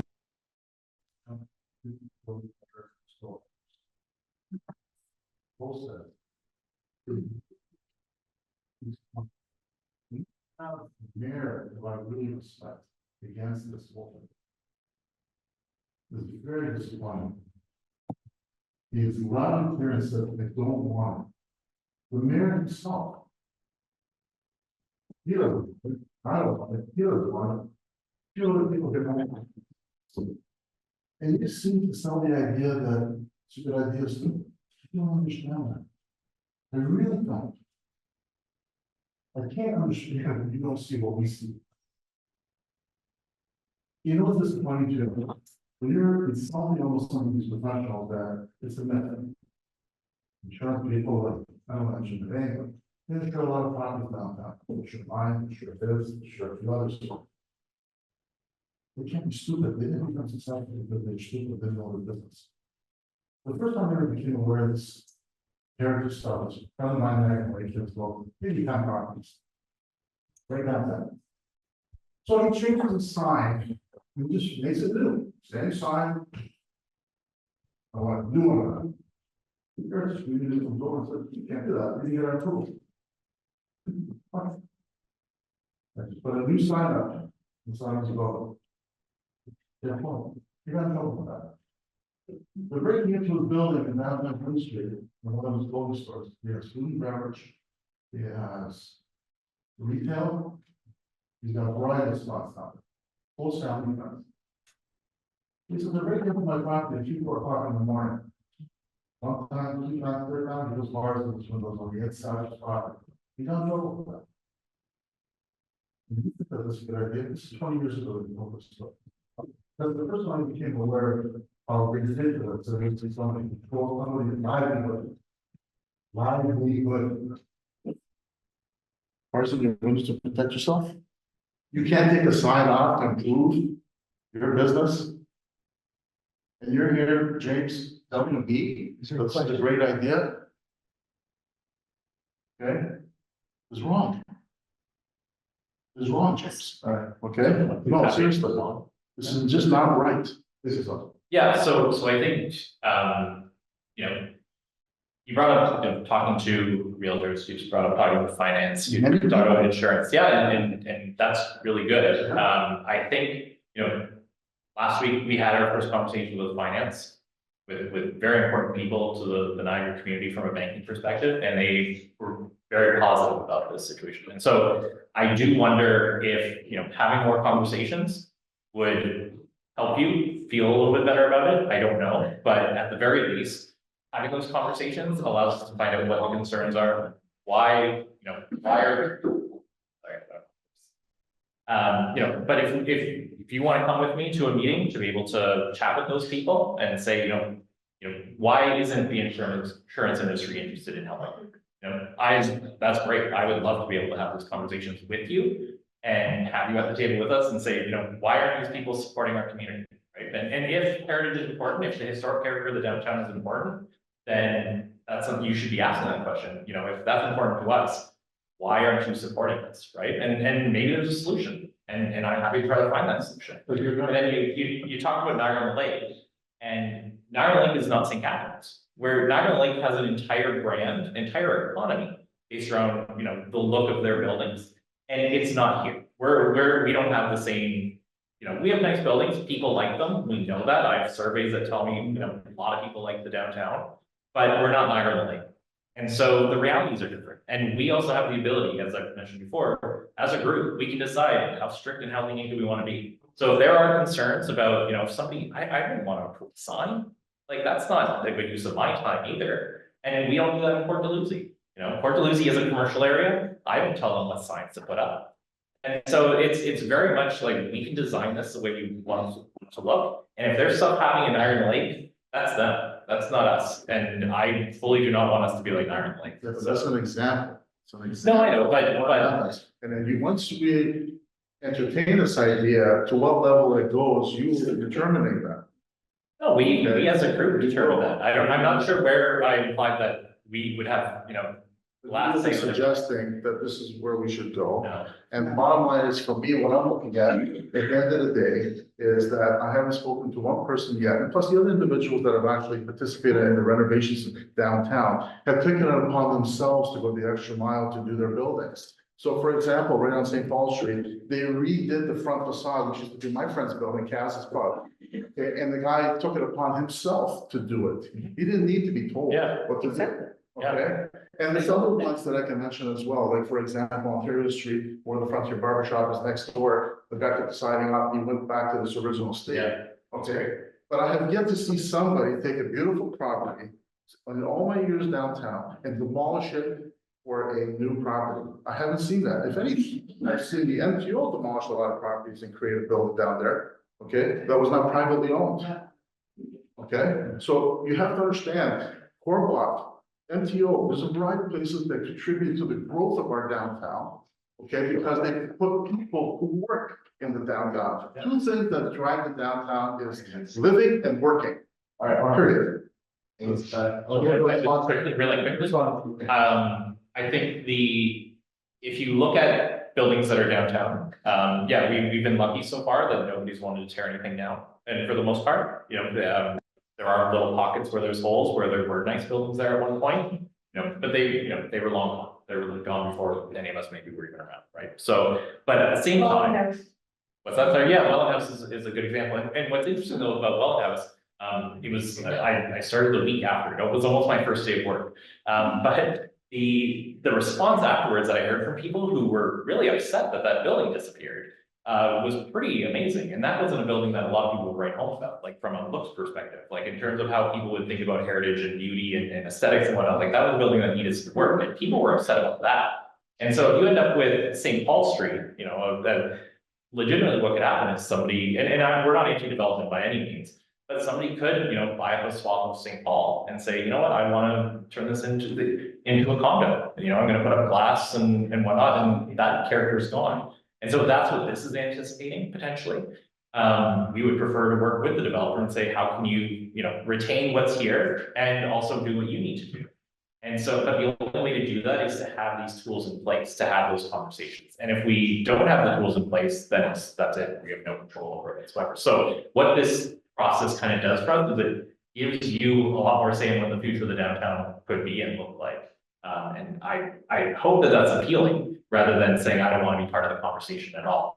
And that's why I'm happy to, keep having these conversations with you and try to build a relationship, because I think there's potential. It's just a matter, I need people to work with me on it, that's all. But I appreciate your sentiment, like I completely get it, so. Okay, I'm gonna make it very quick. Yes. So just being that we've been in business since 1942 in the downtown core, sitting down even just after COVID with, say, financial institutions, retail is deemed risky, so is hospitality. So I think, for me, we're a business that we've been in business for a long time, and I would love more retail downtown. I'm wondering if it's gonna be an additional piece for someone to say like, no, because as much as we're saying like financial institutions are gonna help us, it depends on who you are. Yeah. And like what you are, and if I'm risky and I tell them that I'm adding that element, I'm worried for ones that are trying to come in our downtown, so that's what I'm concerned. I also feel very good about the way you guys are talking about it, and I believe that I could come and talk to you. My thing is that we're a generational business. So what happens to my next generation? You're no longer in it, and now they have a blanket, and now I'm leaving something to, say, my family, and now they're a heritage building that can do absolutely nothing to it.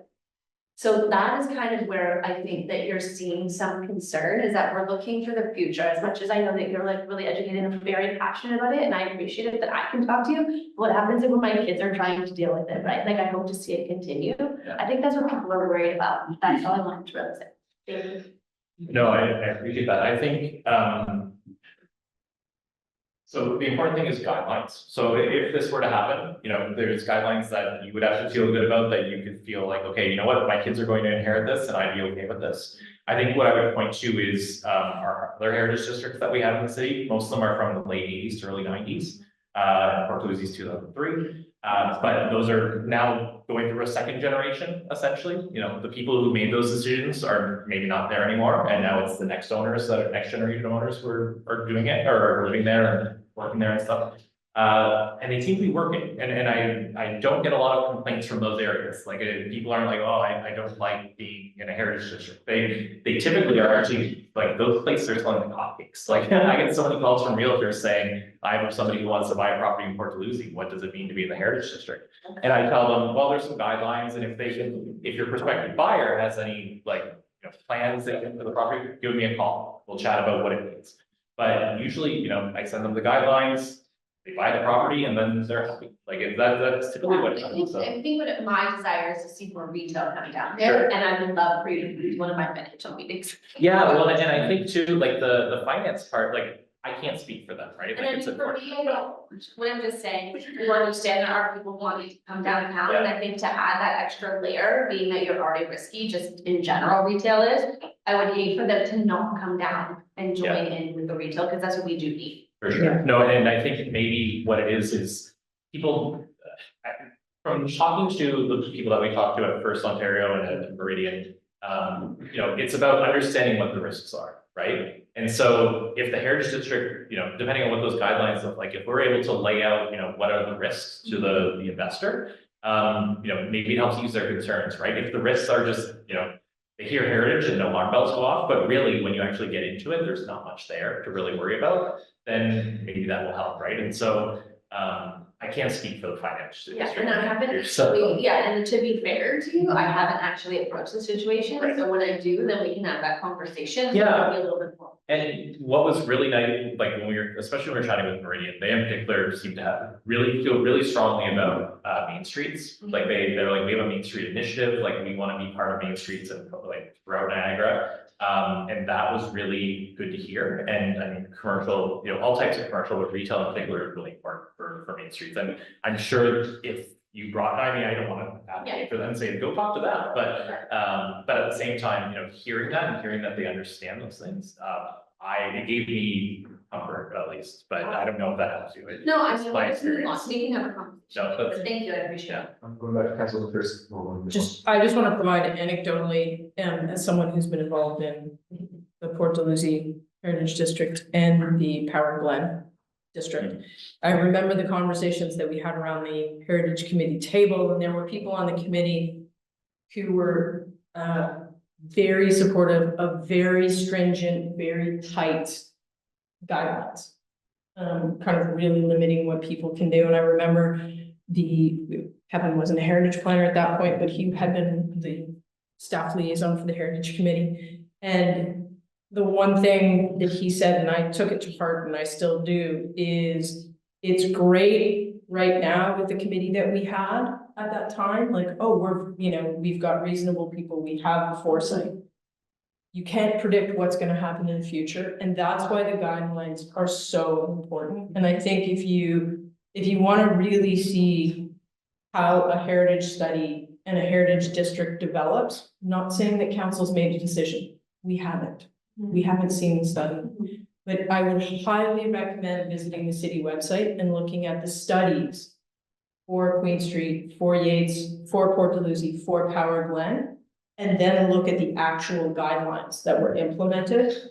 They're very, very different in a lot of cases. So it's just how they're read, right? And different generation, because I mean, I'm a third, like I'm No. generation, I would guidelines get read differently. guidelines for heritage districts, they don't really get read different.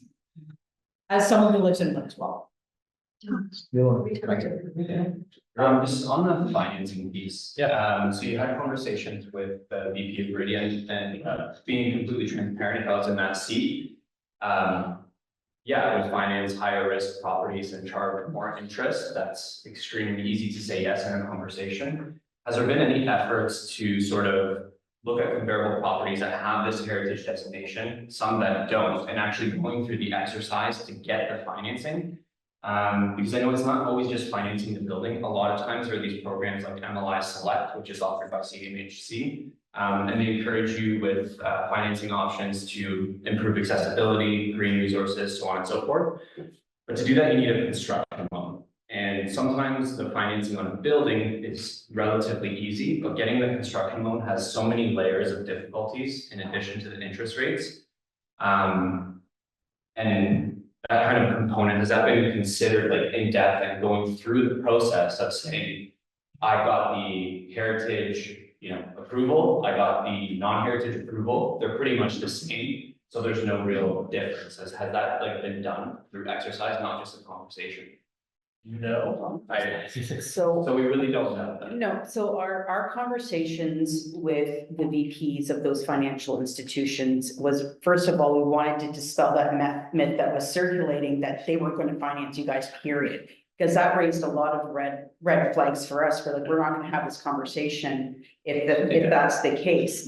And both of them said, heritage property or not, we look at each one as a business case. So in terms of your risk factors, what is your business? What is your capital? What are your long-term plans? Do you need a construction loan? It's all of those aspects they're looking at. They didn't give us any indication that having an HC designation automatically added one interest point or anything like that. They still look at it holistically as a business case based on their normal risk assessment factors that they have. And like James said, that we're willing to ask them if they'll come back to this table and have those conversations with you. We wouldn't be able to go in and choose one of your properties and put it forth as a business case. We don't have access to those types of financials, but it might be worth one or two of you doing that as well. But again, it depends. Everybody has a different vision for their property in terms of if they're going to do construction or if they're just that at that stage in their that they need to refinance and things are moving forward. Everybody's case is differently.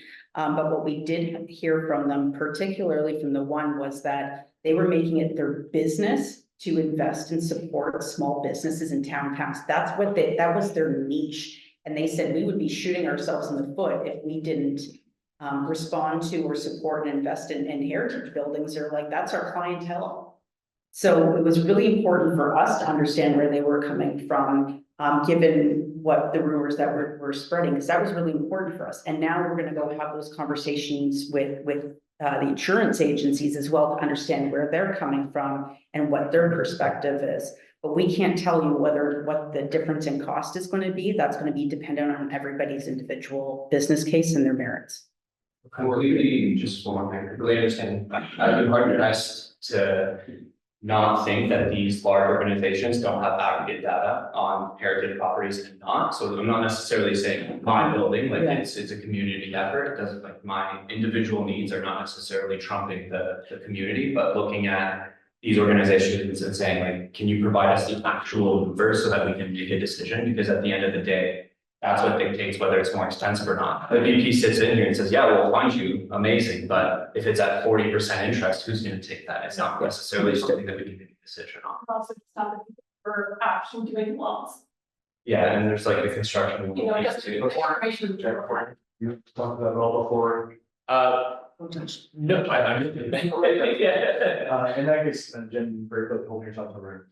I mean, I have a bit of a different view of heritage because I've worked on so many projects where I've done infrastructure through heritage areas or homes. One thing that I appreciate how change can be really scary and can create fear and misinformation, which I'm sure we could all be guilty of, depending. Two things. It's great to hear that it's going to be more like, which I knew more like corporate great, where there's a lot more flexibility. With respect to the facade improvement program, I'll just use myself as an example. Our building has to be painted. I'm not sure if you know where Beechwood Donuts is. We're Little Chief right next door, and our building does need painting. We were denied for a facade grant, because the exact words were, your building's not bad enough. Oh. That was what I was told. So I said, and we had the money, and for the match, so that was fine.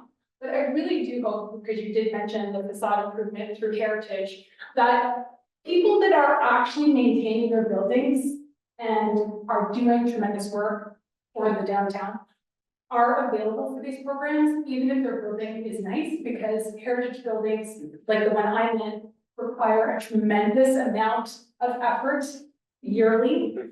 Versus only having people that have left their buildings derelict available for facade improvement programs. I really feel that having that disparity could be very disparaging for people downtown. Number one. Number two, I keep hearing about kind of like the scary part of heritage. I have, heard opposite, where it can create tremendous tourism for your area, and that keep talking about this cohort of people that are scared, just can be scary and things like that. There's a whole other cohort of people that look for these types of investments, because if you were just a Sharman who just spent $2 million redoing a building to make it look amazing, like Oust and whatnot, and then the building next door becomes Miami Vice, you might not be very happy with blocked ice walls and all these other kinds of things, because there's nothing stopping them from doing that or tearing it down. Do you guys have positive or reassuring investment stories, or stories of people that are looking for heritage, not just for investment, but for tourism, that can kind of maybe just shed a different light on this story? Yeah, I think if you look at the investments that are happening in Port Dalhousie in anticipation of the condo that's going in, we've had a few commercial owners who have come forward already with plans for how they're going to renovate their buildings in anticipation of that work happening. And it's really exciting. Like it is really interesting to see what people are proposing. So that's really great. I will say I've never had anybody from a real estate perspective reach out to me and say I can't sell my property because it's a heritage property. It's just never happened, and as long as I've been doing this, there might be other reasons why they can't sell it, but there's typically a buyer for these things. And in my experience, people who are interested in those types of properties are willing to pay the premium for them. That's just been my experience, at least.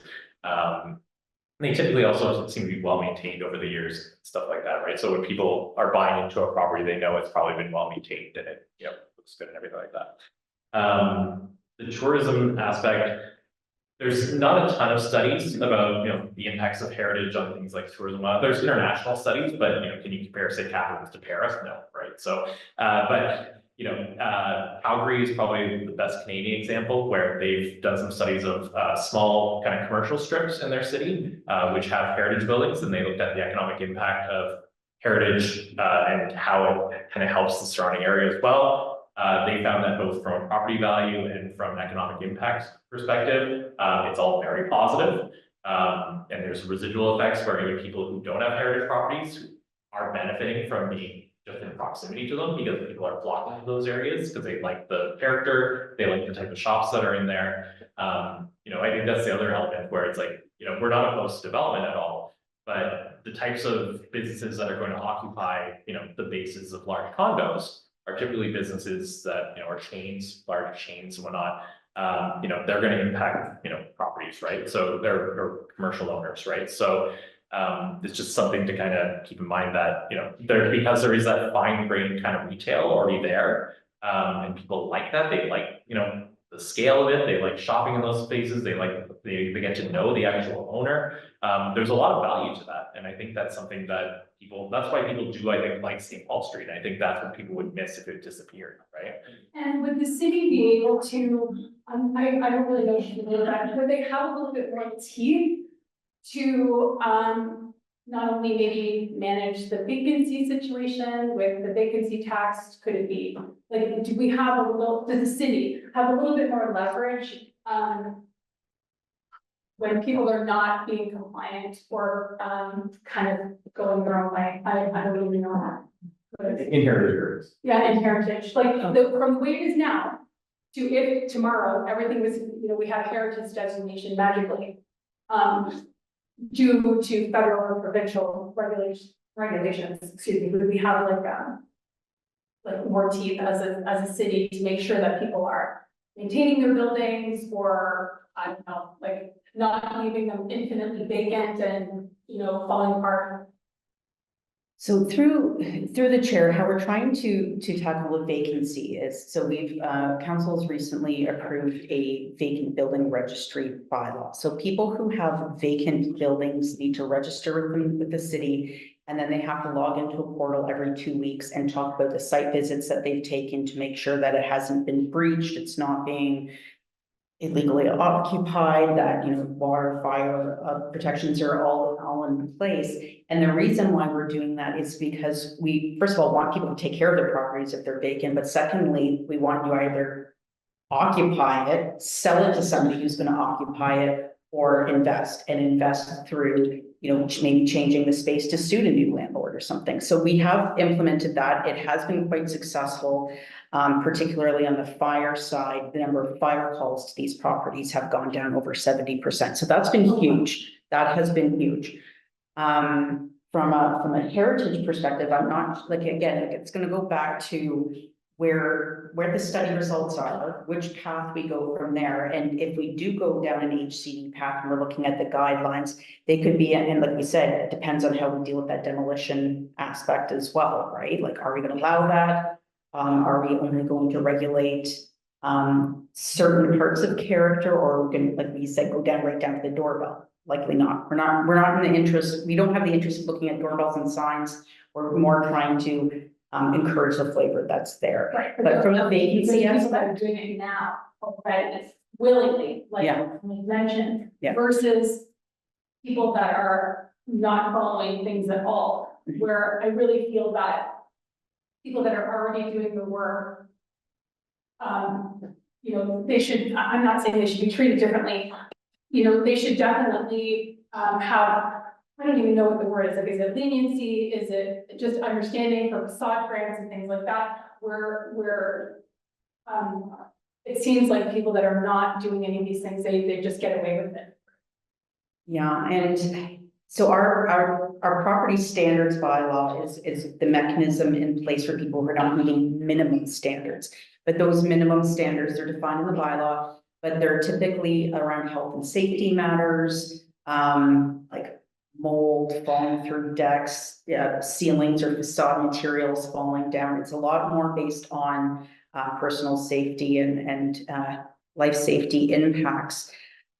We can't go so far as to say you must keep your building painted every 3 years type thing, right? So we've got that property standards bylaw that limits minimum standards. But again, what we're hearing is that we don't want to go too stringent on the guidelines here. So it's finding that balance of what we can do. Thank you. The other thing I just wanted to go back to, if you don't mind, sorry to hear about your grant application. I don't know. There was no application. It was Oh, just okay. hey, should I do this? This is my building? No, don't. Yeah. Your building's not bad enough. It's like, oh, okay, well, Yeah, that was pretty quick. That's unfortunate, and Yeah. I don't know what led to that, but essentially, I mean, we want to avoid that. Like, we would want to, if somebody wants to do good things with their property, we want to reward that, right? And that's what the incentive program should be for. So, whether it's something, I mean, it sounds like something we need to address right now, not just, in the future as part of this study. But as part of that study, I think we really want to make sure that, we're revamping our grant program, that people like yourself who are actually, doing good work and want to have good intentions, that, you're reaping the rewards of that, right? So, I guess what I just want to say is that I appreciate that you try to put a lot of effort into that. We want to make sure that, that continues to happen with property owners that care, right? So. And before I move the floor, I just had a little clarification, a couple points. Is there any provincial or federal grants or bonuses available only to heritage district or heritage properties currently? And the second unrelated is, when, at some point, if we ever have to be advocating for guidelines, when does that process begin? Does that process look like? So grants for, at like a federal level, typically those are going to kind of really high profile sites. There isn't really anything that I would equate to an average property owner to go towards and apply for. Provincially, there might be things like trillion grants and whatnot, but I don't know, it's not something that likewise is simply more higher profile or people that are offering services, like maybe this church, for example, they might be able to apply for a trillion grant to be able to help with their, whether it's programming or, we know that there's a synagogue down the street that we've designated recently, and they've applied for a trillion grant to help to fund essentially they're building like a little library / museum in their synagogue to help promote their the resources that they have and allow them to be accessible and stuff like that. So not really anything, unfortunately, it's mostly a municipal level thing, and that's why I think it's really important that our ask to council will be, we want to make sure that it's sufficient to be able to meet the needs of the community, because there really aren't other options, unfortunately. So. And the best place to advocate for guidelines. So we're still in the study phase right now, and so we kind of have to get to the point where, after the study, essentially it'll go to council, and council will vote whether or not to proceed with the plan. The plan is where we sit at the table and decide what the guidelines look like. So we would have our consultants currently that are on board. They are on board for the next phase if it happens. So we would all sit down with them and decide what that's going to look like. So it's a little premature right now. If it helps people, because I think the concern, it sounds like, is nobody wants everything bubble wrapped, right? Like that's the big concern. And unfortunately, we can't have the really nitty gritty conversations, but I think the sentiment is everybody likes the general character of the area, and let's try to keep that. But we don't want to have to worry about every nitty gritty thing. And so that's good. That's good feedback that we get. And if that's what makes this palatable for people, if people say, you know what, I'm okay with this, if that's the extent that we're going, then I'm happy to have those conversations and talk about that. Sorry, just before you open the floor, if I can, I forgot to mention at the beginning, so my apologies, but because this was supposed to be a 10-minute piece on the agenda for the board meeting, as opposed to a public meeting, I'm very grateful for everybody's time today. We've been here for almost 2 hours, so Tammy and James, thank you, because originally I'd asked for a lot less. But I did want to reiterate that we are planning a panel discussion that will be open to the public. We're bringing in experts from finance, insurance, developers, contractors, and so forth. It will be held in a public setting at the library. It will be open to everyone. We're hoping currently for September 26th to be that date, but obviously once it's finalized, we will be pushing that. We're planning to do another, so we did a recent advocacy and action, call to action on safety issues downtown that were previously mentioned. We're planning to do something very similar, focused around heritage specifically, with links to the survey, the panel discussion, those kind of things, information on some of those things we could ask for in terms of tax breaks or incentives to help support heritage as designation.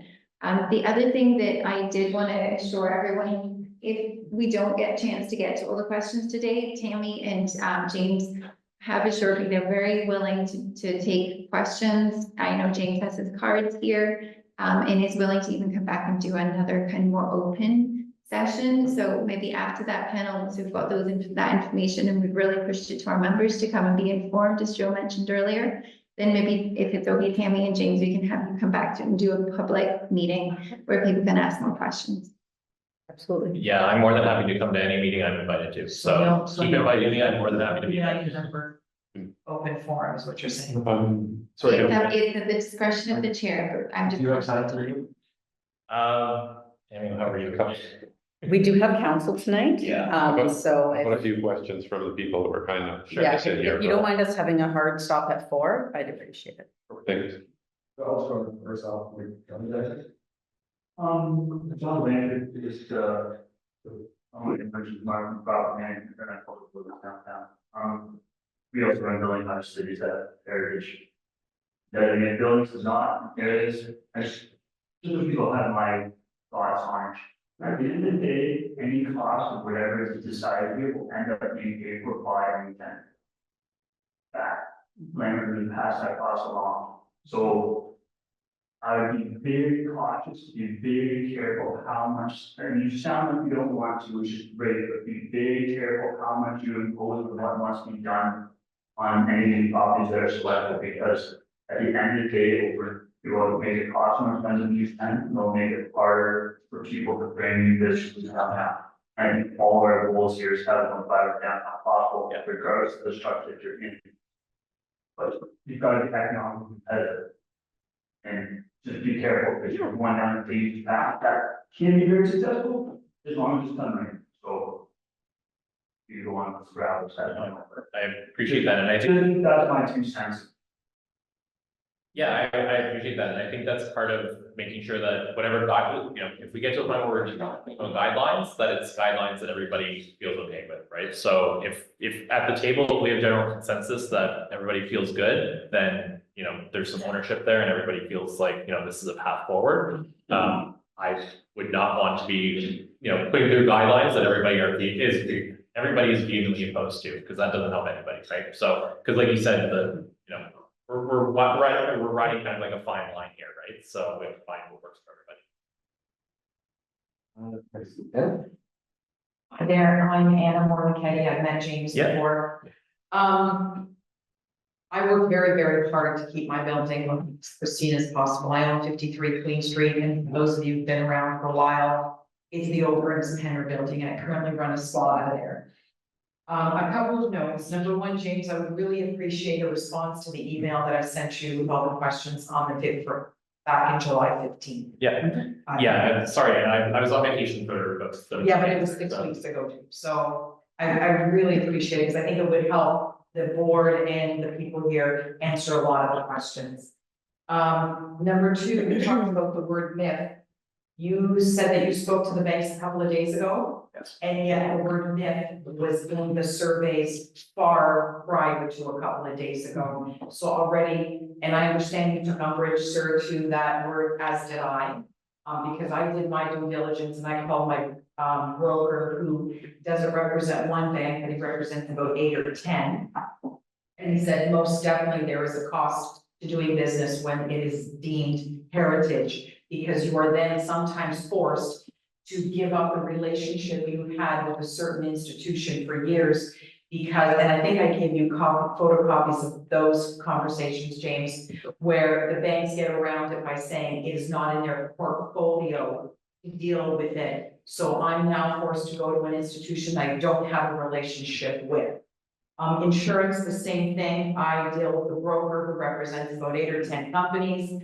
I also gave you a copy of that, James, and he said, if you can find someone to insure it, he said it will be much more money and you will have to jump through many more hoops. Again, he doesn't represent one company. He sees this as a pattern across. The other thing is, I heard, about the survey. I think I called in and spoke to, Sasha, Lasha, sorry.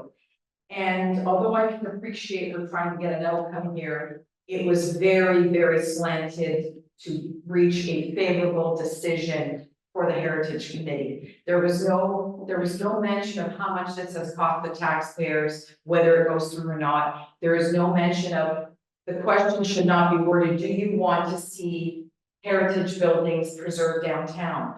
There should have been a disclaimer in there, at what cost? And do you want to see it, you know, there was no breaking down of what this really means. They were very blanket statement. It would be great if another survey went out and it was much more specific to what's actually happening. And lastly, I heard both James and, Tammy, talk about property rights. Tammy stated that there are property rights.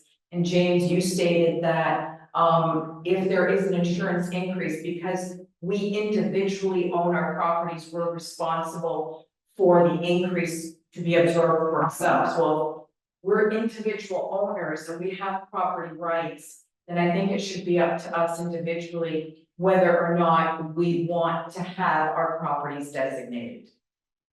I think that's important. And as to your point, I called the city of St. Catharines for a CIP grant. I didn't get, and I think I shared this with you before, James.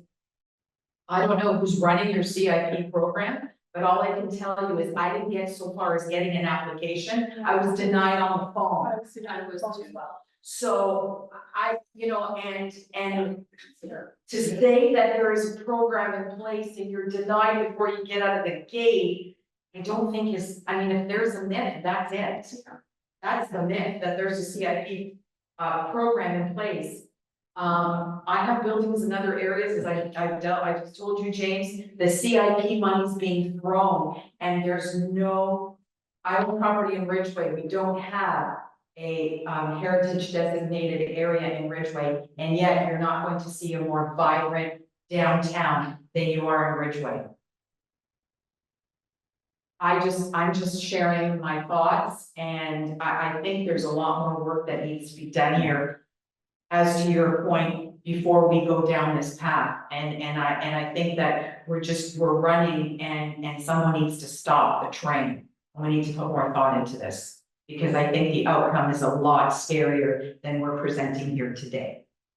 Thank you for your time, guys, for coming, and thank you for everyone listening. Thank you. There wasn't a specific question. Mark? Yeah, Mark had these units, Century 21, also TNG mortgage group. And also another tenant of mine upstairs couldn't make it, all of his insurance and Desjardins. I'm the only one with red dot on my head. If you look at the map, Fall Church. You sent me a letter January 28th, 2022. On the government, on premium board shut everybody down. Okay, I called him a week or two after, they could get a snow shovel next, we had the biggest snowstorm back in January 17th, couldn't get out the driveways. And your quote was, oh, we don't want other things like the well and house burning down. That's what you said to me, because I made my notes. Okay, you called again a few months ago, and you didn't get the message, I did not hear back. Okay, this is a tool right now. Should be on a voluntary basis. Building owners want to voluntarily make their building heritage. The difference with the other areas, James Street, the other areas. This is our livelihood, it's our business properties where we have to make our money in order to live, okay? Which, yeah, if I want someone, and even so, why buy a building? I bought it because at the time, that parking was downtown. And I did my business prior to that, it was two builders in there before. Okay, that was a suitable building. I did have plans at one time, maybe to put an addition on with some apartments, because we need housing. Okay, we need all this. I went to the CIP 7 years ago, and they basically said, oh, we can't help you, there's no money. Everything, oh, we had one on meeting. So I put 150,000 in stuff, couldn't even get 5 grand or something. Okay, okay, heck of a lot of tax debt here, okay, probably more than some years. If what I dislike is in arbitrary overgoverned. Okay, you're on, okay, I don't want to be on, okay, I don't want to be on heritage destination or district, okay, but I represent about 50, I'm getting representation about 50 or 60 lenders. I'm gonna write everybody. I will get answers from everybody. It's not next week. The insurance brokers are also. Okay, all of us, they probably have 40 or 50 different insurance companies. Okay, Desjardins, they're a direct rate. Okay, they won't even touch. Okay, we're looking, so I took on this tenant back, okay, January, they said, oh, you're designated. I says, no, I'm on, I said, what? I said, oh, well, you're just on this list. I said, you gotta be kidding me.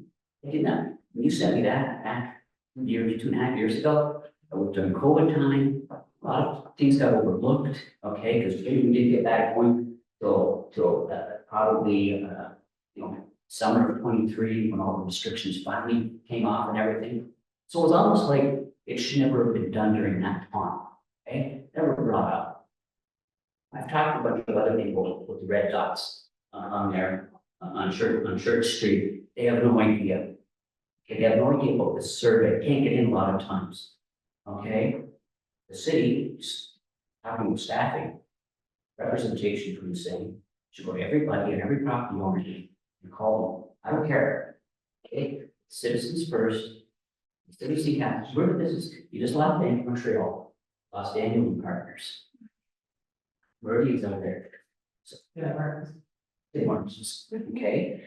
Does anybody know where my copper is off my AC? Because some guy in the hoodie took it 2 weeks ago. Okay. We just don't, we need more of this. Got 15 church at street across street from me. Did not wait for, I don't know how long, okay? Those are more important things, okay? I'm not gonna change my building. I'm not gonna, I'm not gonna do this. Most of the people here want to be left alone to do their business, and that's it, okay? 25 years of being a little slimy saying rest in peace, Mark. That's it. We just want to be left alone to run our businesses. We put money into our properties. We try to maintain, okay, and pay our taxes, and that's it. We don't want to be restricted. Also, on a valuation basis, because you're going to restrict your limited access, you're going to limit your potential buyers. There is a definition. That's going to devalue your properties. They're going to go down on you right now. Okay, because now your market is slowly gotten more limited. Okay, going to get diminished. Okay, your insurance rates are going to go up. And I just, doing a little research now, we'll continue to do appraisals for 30 years. Well, just 30 in real estate and for many years. A city, we have to 50. Okay, my father was a real estate broker down. Okay. It was a volunteer basis, and people would actually like to be like certain churches. Okay. I think those are wonderful things. Okay, the synagogue. I said to David, who was my neighbor, I said, David, that just, he said, what happens if someone wants to develop it? I said, I do understand. However, that goes back to when all the families came and did that. Okay, that type of property, I really, really appreciate the heritage designation. Okay, Mark, thank you. Okay, sorry, my random question here. Okay, I hope I wasn't too. Is there any other last ones before we cut it? And I guess James, Danny, thank you very much. Rachel, is there any way I can just do the rest of the rest of the agenda into the next month? We need to start the line update. That's for the line. Yeah, I mean, the quick update from Drake. Well, first of all, can we just say thank you to. Thank you so much. No problem. Anytime, by all means. Thank you. Otherwise, do we need that up there? I wouldn't mind the two motions. We can. 4, 5, 6, 7, 8. I think we still have 4. If we can just pass the two motions right at the end, that would be helpful. The two motions at the very end under new business. Yeah. Also designation of AMO conference could cost $800-$250. Oh, the board. No, you're looking at minutes. Look at the agenda. Sorry, the first one is that the SCDA is looking for a municipal act that supports the IAs, provides more clarity, and recognizes that the IAs are local boards of council, and raises funds independent of municipal taxes. The betterment of a local business community and community as a whole, therefore the SCDA supports a review of the current municipal act as it pertains to the IAs. So OBIA is leading the way on pushing for a review of the municipal act pertaining to the IAs. No, Any opposed? Just need a seconder. All right, sorry. Perfect. Stephen, Jen, none opposed. Okay. And then the OBIA board position is just to put me on the board again for OBIA for in support of that. That's okay. Okay, first, a second for this one? Joe, any opposed? Motion to adjourn? Okay.